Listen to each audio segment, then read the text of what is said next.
Bonjour, aujourd'hui je vous parle du saumon en tant que totem chamanique.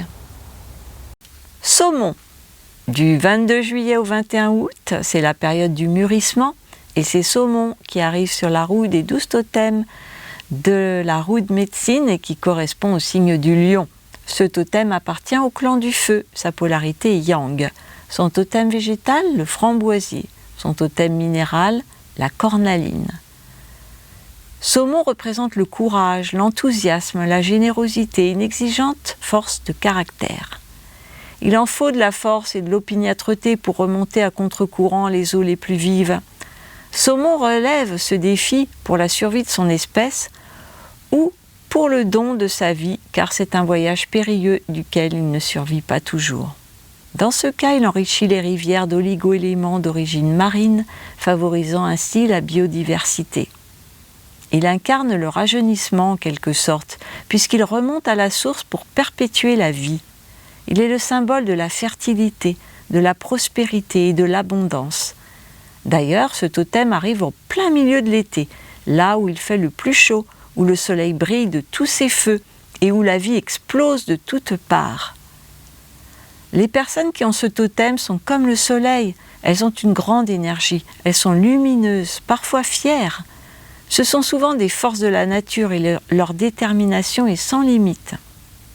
Séductrices, elles utilisent toutes les stratégies pour briller lorsqu'elles sont dans un groupe. Perspicaces, elles s'adaptent facilement à ce que demande implicitement leur auditoire et se mettent au diapason pour plaire. Elles ont besoin de se sentir écoutées, reconnues, appréciées, voire aimées. Elles ont donc de ce fait un charisme certain.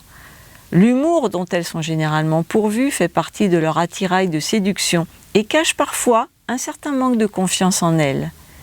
Et puis, à l'instar des grands donateurs que sont tous les végétaux, elles sont extrêmement généreuses et elles donnent avec le cœur, de façon tout à fait désintéressée. Ce sont des bénévoles, des humanistes humanitaires. Très sensibles, les blessures du passé sont parfois longues à se refermer et elles doivent souvent travailler sur leurs émotions si elles veulent trouver la paix.